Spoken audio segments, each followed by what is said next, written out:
We are tonight's entertainment. You can't handle the truth. The fire rises. Pizza time. You're a wizard, Harry. So it begins. You know how much I sacrifice? You think that's air you're breathing? Groovy. I don't have friends. I got family. We are Sex People!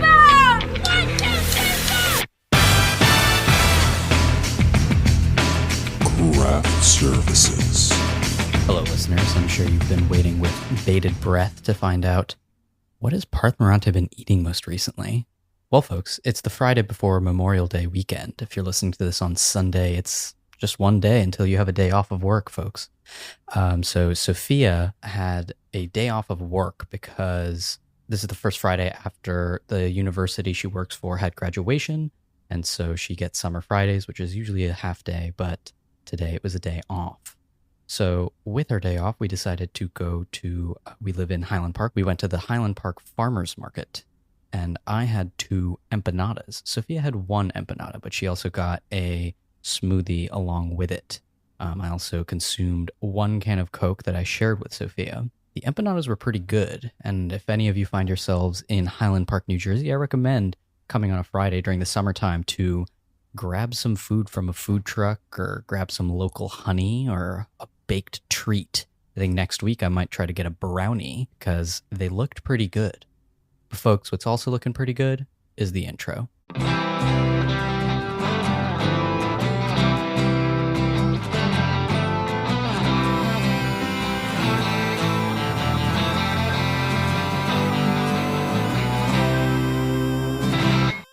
Welcome back to Craft Services, where we talk about the movies. Each week we talk about a film and hopefully have a crew member of that film to talk with us about their experience working on the picture. This week we are talking with I Love Booster cinematographer Natasha Braier. Natasha was a super cool guest. Because of her, we got invited to a screening of I Love Boosters. We got to see it a little bit early with a Q&A with Boots Riley, and Questlove introduced the film. So it was really just like a celebrity bonanza when we went, and me and producer Bash had a good time at the screening. But yeah, Natasha was a super cool guest. She, this first part really gets into meeting Boots Riley, being a fan of him. We learned that she was asked to DP Sorry to Bother You, which longtime listeners will know. We actually talked to the eventual DP of Sorry to Bother You, Doug Emmett. So it was sort of cool to get that connective tissue in there. And go check out that interview. It's one of our earlier ones, but I think Doug is a really cool guest, and he was very forthcoming on that episode. But we're not here to talk about Doug Emmett. He's had his time in the sun. We're here to talk about Natasha Braier, who, again, our guest for this week, was super cool, very informative, and frankly, I just want to get into this interview, so why don't I go ahead and cue the interview.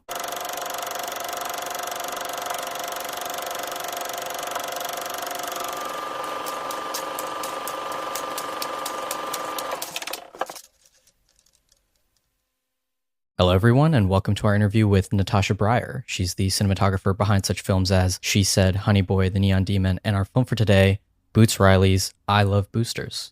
Thank you so much for being with us today. My pleasure. So just to start off, could you talk to us about when you first knew you wanted to become a cinematographer? Ooh, I got into still photography very early on in my life. I'm from Argentina, and I was doing this trip. My grandparents were taking 5 of their grandchildren to Disneyland, to Disney World in Florida, which from, like lower middle class kids from Argentina, it was like the best thing that could happen in your life. And so my parents gave me a small Kodak camera that had this, tiny negative. I don't remember even the name. Was it like 110 or something? It was like these flat ones, with a negative that was smaller than the Super 8. And so I think it only had like 12 photos or 24 photos. My parents didn't have any money at the time. So I had one camera with like 1 roll of film for the whole trip. So without knowing anything about who Cartier-Bresson was and the decisive moment,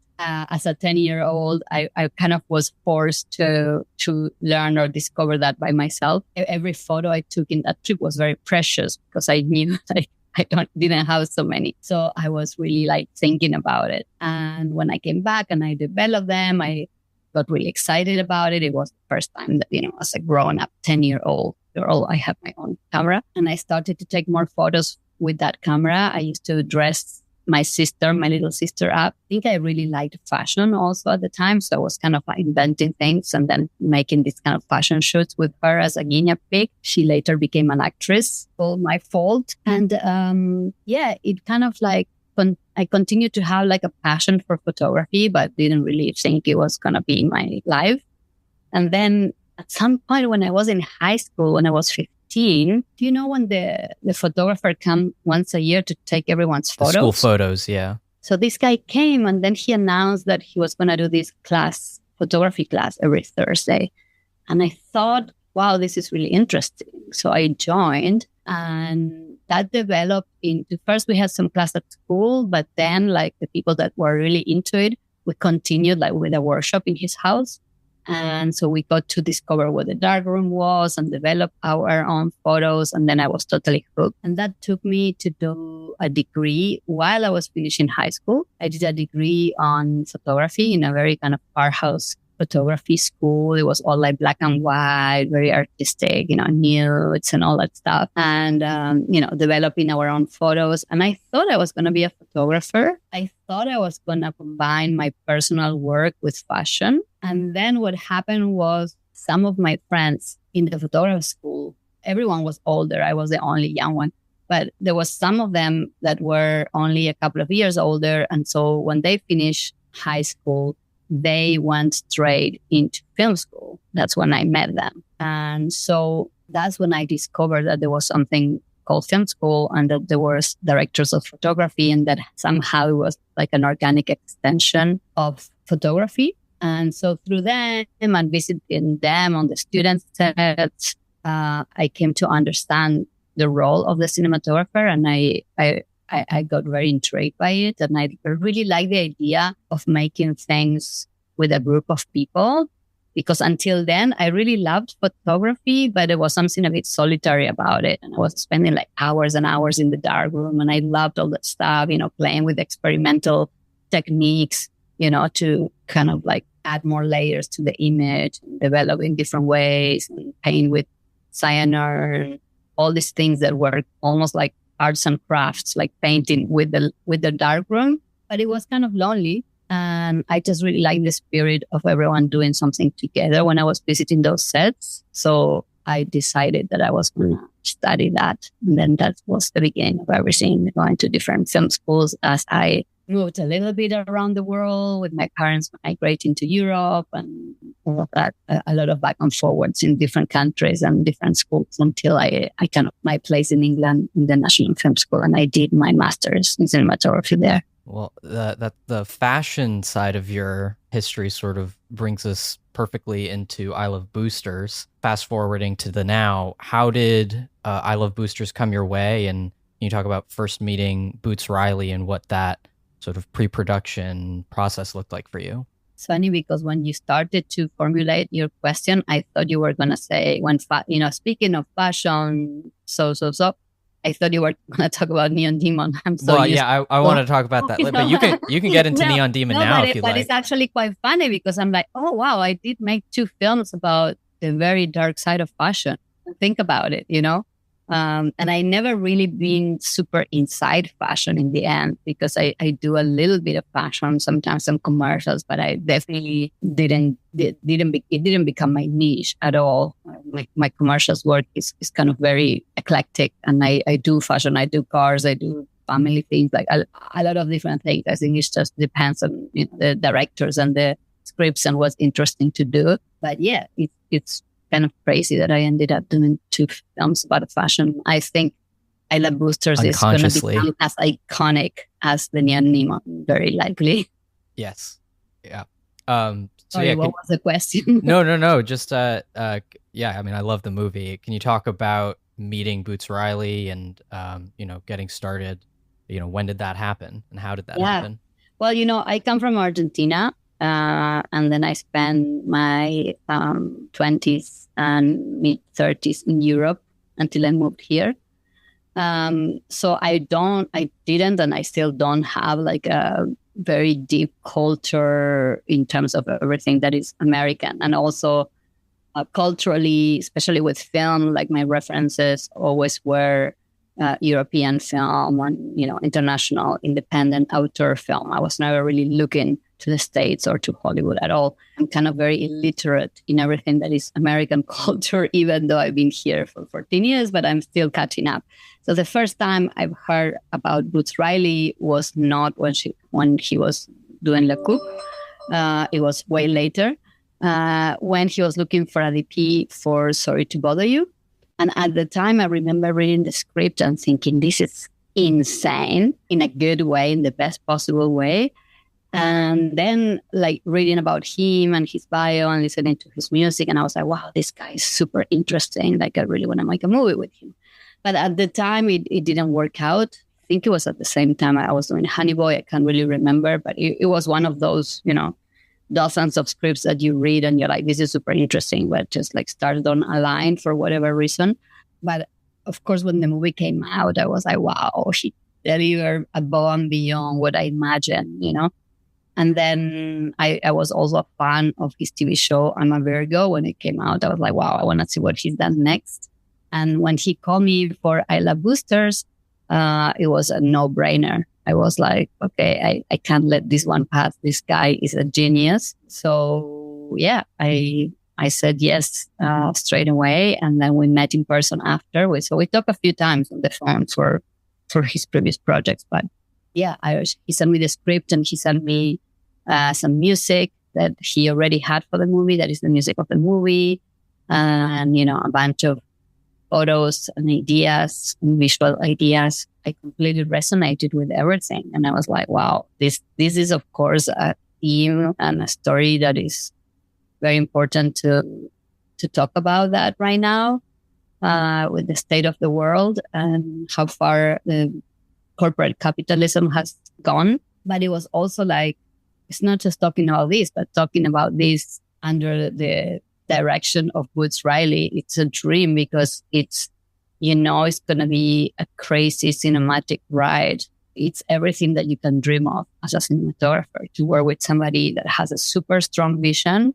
And at the same time, that vision, that artistry, that playfulness is at the service of telling important stories, and having an important message. It's interesting that you say that you don't have this base of American pop culture knowledge, because this movie is very much, a critique of particularly American capitalism. With that, what were the reference points that you guys were aligning on? Or were you just trying to sort of take in, as a sponge, what he was giving you and trying to incorporate that into your work? Or were you giving on your own other reference points that your typical audience member maybe wouldn't immediately notice?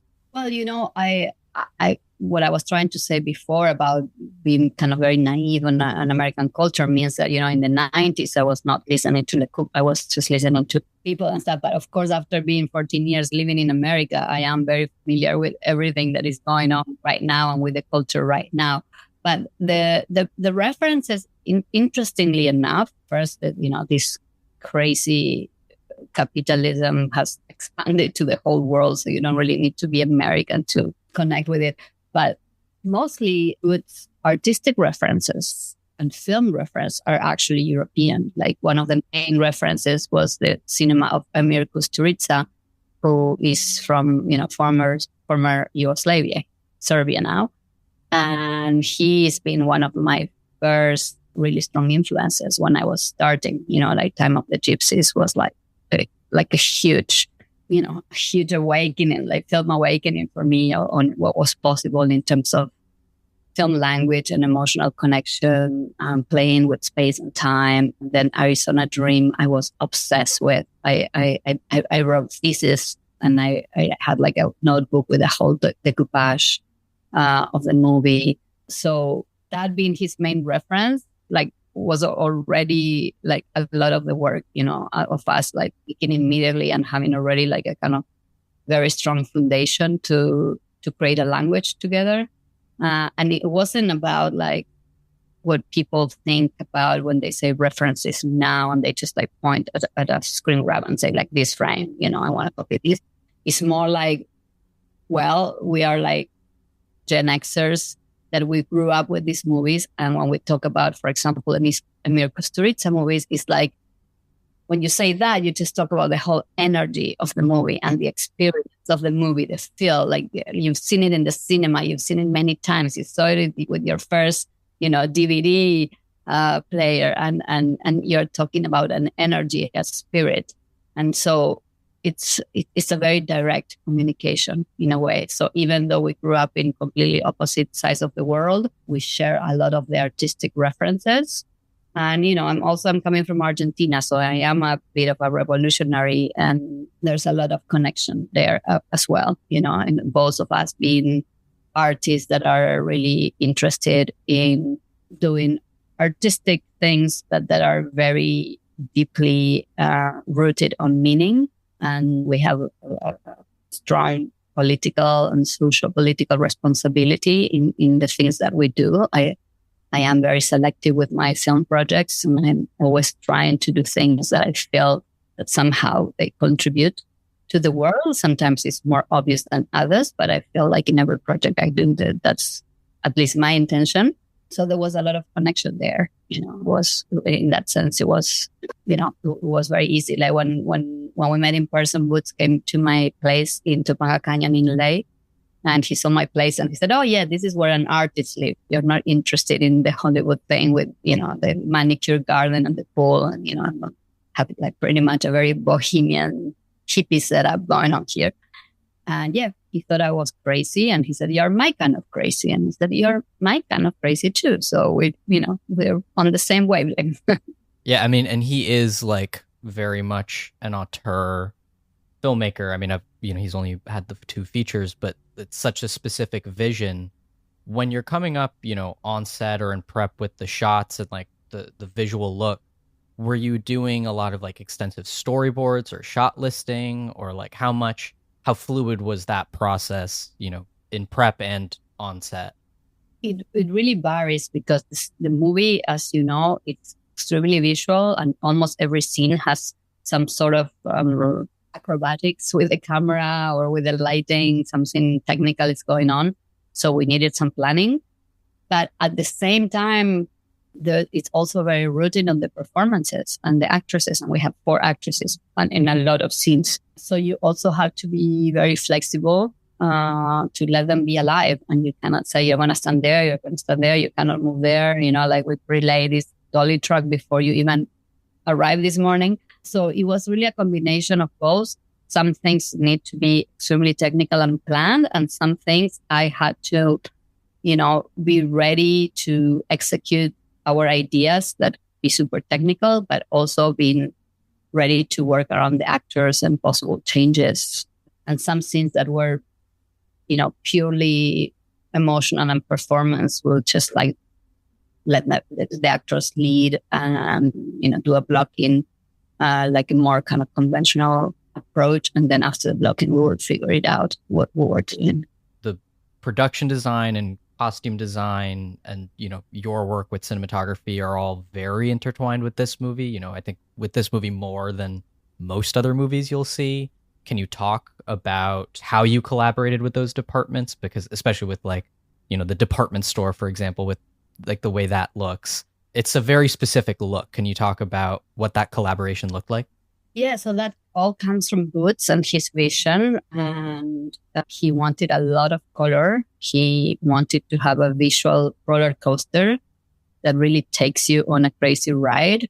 He, through his music and his previous movies, he's been kind of spreading the same message, right? That we have to unite and we can be stronger. The way that he described to me why he wanted the world to be so extreme and enhanced visually was because he said that we were so desensitized nowadays that the only way for this message to come across to people was if they were really kind of like knocked in the head with a sensorial experience and the strong emotional connection with the characters. So my work was to get those 2 things at the same time, because sometimes, they can really fight each other. You can get very excited about all the visuals and do kind of visual acrobatics and then disconnect from the emotions. And then what's the point of having all these cool shots if nobody's feeling anything, right? The most important thing was to connect with the characters and feel this whole journey so that you feel part of the movement at the end. So in terms of working with the colors, obviously we had a lot of meetings. Shirley Brata was bringing her amazing designs. The idea of the stores having different colors is already from the script. So already Shirley and Chris Glass, who is the production designer, they were already working in a color palette based on what was in the script.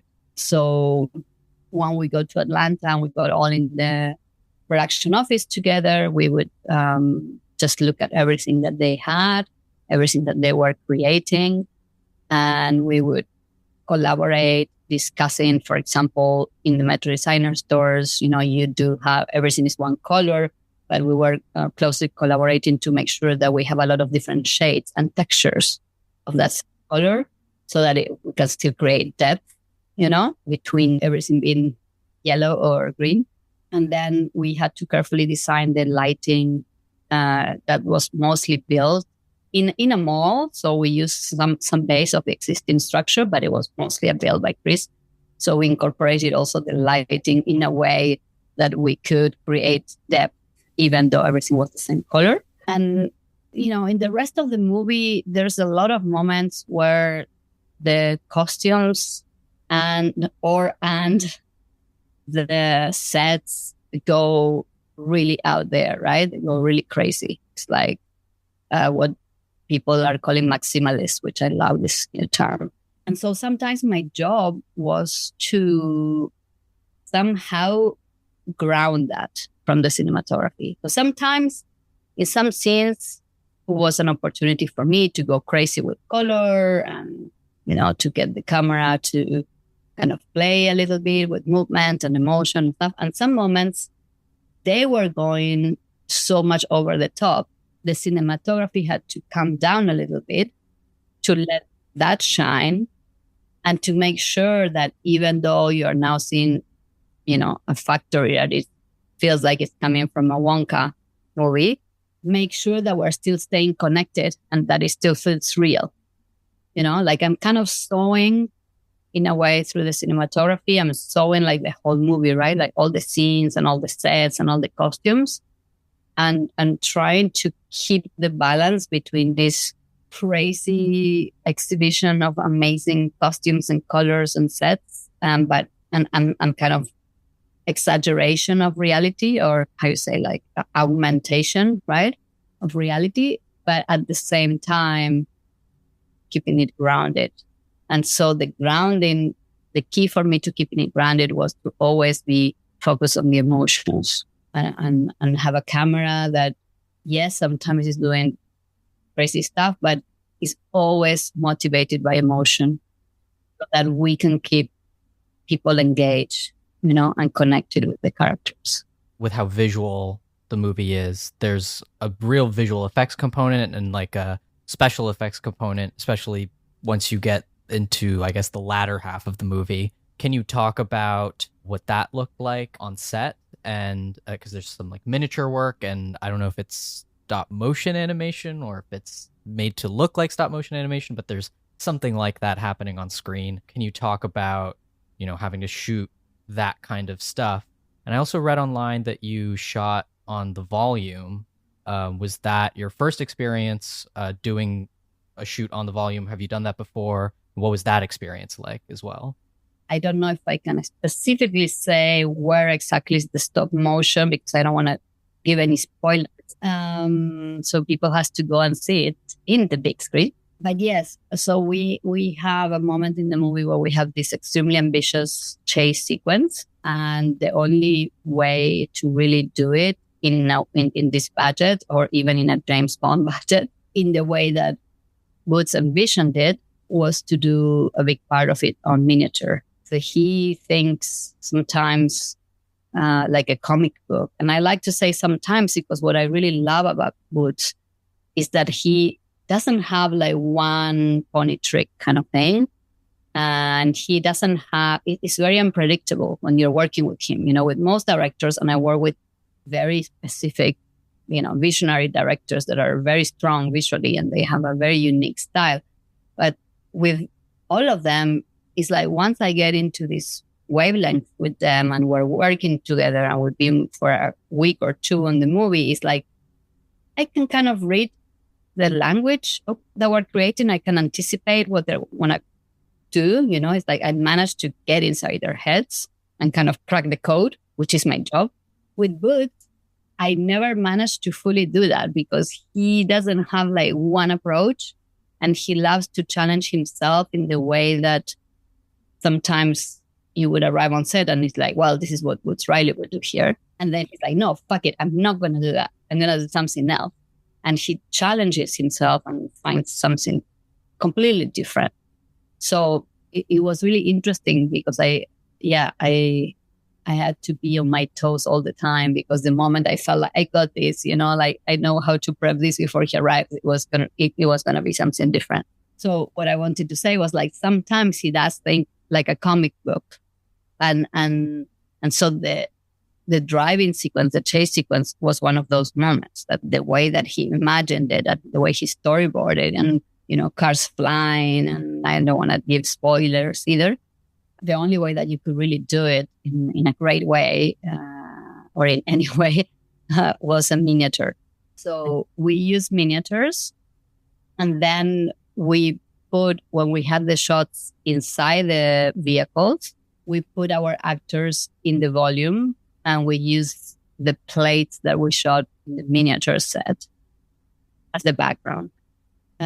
So it's a combination of, we would have loved to do it actually with rear projection. And when we were in Atlanta, we explored that route because we were very close to Wilmington, to JDC cameras, Joe Danton cameras, and they are like the best at rear projection and front projection. They were doing that before the volumes were invented, the original volume. So we at some point, we thought we were going to do it there like that, but then we had to move that to after principal photography, and we were in LA, and it was quite far to bring them. And then I know the people at Fuse very well, and so they were super helpful, and they let us go and do it there with our budget.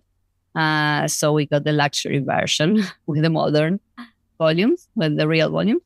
And so, so when we were doing the miniatures, which were shot by Chris Warren, who comes from this lineage of, I think it's third or fourth generation of miniature makers and directors and DPs, like the whole Warren family. So when he was shooting the miniatures for us, he shot some plates, and then we took the plates to Fuse, and we did the driving there.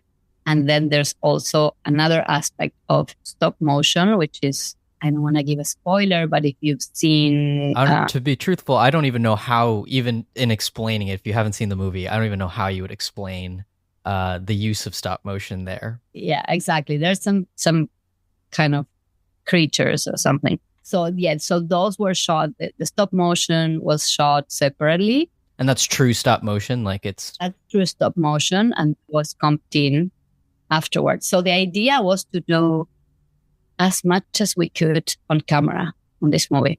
If we would have the time, we would have done it all on camera. But some things, they had to be done in post, in VFX, because we just didn't have the time to really be as artisanal as we wanted. Right. But a lot of the stuff is done in camera.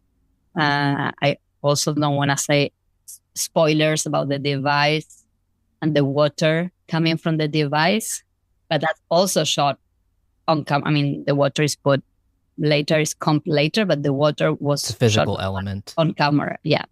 There's so much I would love to get into, but I really don't want to spoil the surprise, and I'm going to be giving a big push for people to see this in theaters. So I know it's crazy because the trailer only shows like the tip of the iceberg. It really explains what boosters are.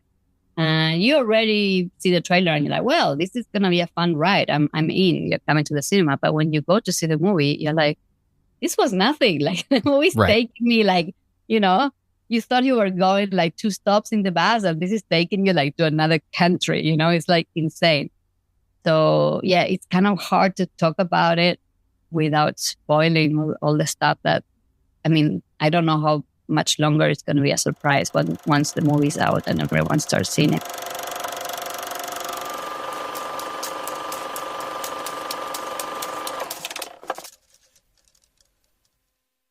What an interview, folks. I cried. I laughed. I did something else. Okay, maybe I didn't do any of those things, but I did have a good time talking to Natasha Braier, our guest this week.